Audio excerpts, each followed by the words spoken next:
Bonjour Gilles pour actualité-dvd.com et je vous parle du coffret double DVD de La Reine et le Cardinal, un film de Marc Rivière distribué par Imavision et mettant en vedette Philippe Torreton, Alessandra Martinez et Marc City, sorti en magasin le 7 février 2012.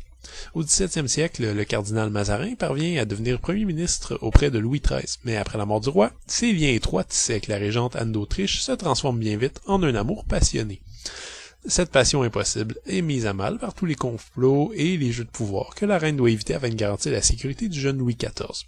Il y a quelque chose d'extrêmement séduisant dans l'étude de l'histoire, mais bien souvent, à force de lire des documents historiques arides, on oublie que derrière les grands bouleversements, il y a des êtres humains et des sentiments très personnels. C'est un peu le point de départ de ce téléfilm français, inspiré d'un chapitre à la fois majeur et un peu obscur de l'histoire de la France. La relation amoureuse entre Anne d'Autriche et le cardinal de Mazarin a fait l'objet de débats depuis un bon moment, et à vrai dire, il est vraiment impossible aujourd'hui de confirmer ou d'infirmer l'existence de cette romance.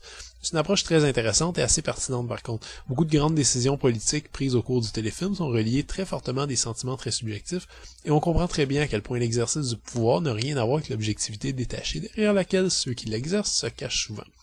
Malheureusement, j'ai aussi trouvé qu'il n'y avait pas grand-chose d'autre que cet angle qui joue en la faveur du film de Marc Rivière. Il faut premièrement oublier l'idée de retrouver un drame historique rigoureux et crédible. Le scénario se contente de décrire laborieusement les sentiments qu'éprouvent mutuellement Mazarin et Anne d'Autriche.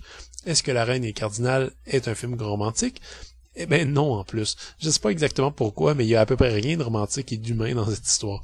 Philippe Torreton et Alessandra Martinez demeurent assez inexpressifs, et se contentent de balancer de longues tirades qui n'en finissent plus sur l'injustice de la situation, sur l'impossibilité de leur amour, etc. Le cœur de toute l'histoire est justement cette histoire d'amour, et le choix déchirant que les deux amants doivent faire pour assurer un avenir à Louis XIV. Mais curieusement, sur près de 3 heures de long métrage, il n'y a que très peu de scènes consacrées à cette liaison. Dans la première partie, on se concentre sur les luttes intestines et les jeux de pouvoir d'innombrables comploteurs, alors que dans la seconde, on se concentre sur les amours de Louis XIV devenu adolescent. Il y a un réel manque de cohérence ici qui fait couler tout le projet, alors que Mazarin et Anne d'Autriche ne prennent jamais la juste première place qu'ils méritent dans ce scénario. On se retrouve donc avec un long téléfilm plein à craquer de personnages secondaires qu'on n'arrive jamais à vraiment connaître. C'est particulièrement flagrant en ce qui concerne le cardinal de Mazarin, qu'on n'arrive jamais à vraiment saisir.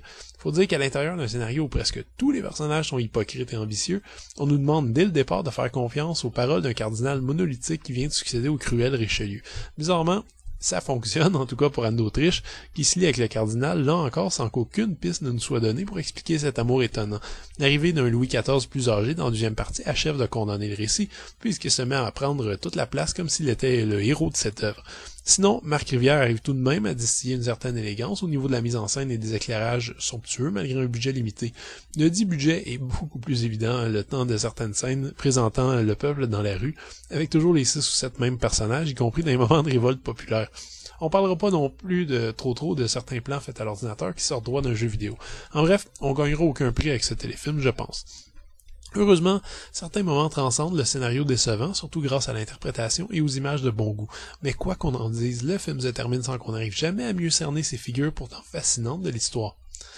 Les DVD sont présentés en 1/78 anamorphique avec piste audio en français 2.0. Pas de sous-titres, pas de bonus, vous achetez ce coffret pour le film et c'est ce que vous obtenez. La Reine et le Cardinal aurait pu présenter un récit passionnant, très humain, voire charnel, avec à la clé une réflexion puissante sur le pouvoir. Et à plusieurs moments, j'ai cru avoir des bribes de ce qui aurait pu être excellent là-dedans. Mais il aurait aussi fallu retravailler pas mal le scénario, handicapé par une surabondance de personnages secondaires et une direction aléatoire qui change de cap à tout bout de champ. Si vous aimez les films historiques vieux jeux, les films d'époque qui préfèrent dire plutôt que de montrer, et qui se perdent parfois dans des dialogues constants mais joliment écrits, vous trouverez peut-être de quoi vous réjouir dans le film de Marc Rivière. Pour les autres, je ne peux malheureusement pas vous le conseiller. C'était Gilles. Merci. Bon visionnement.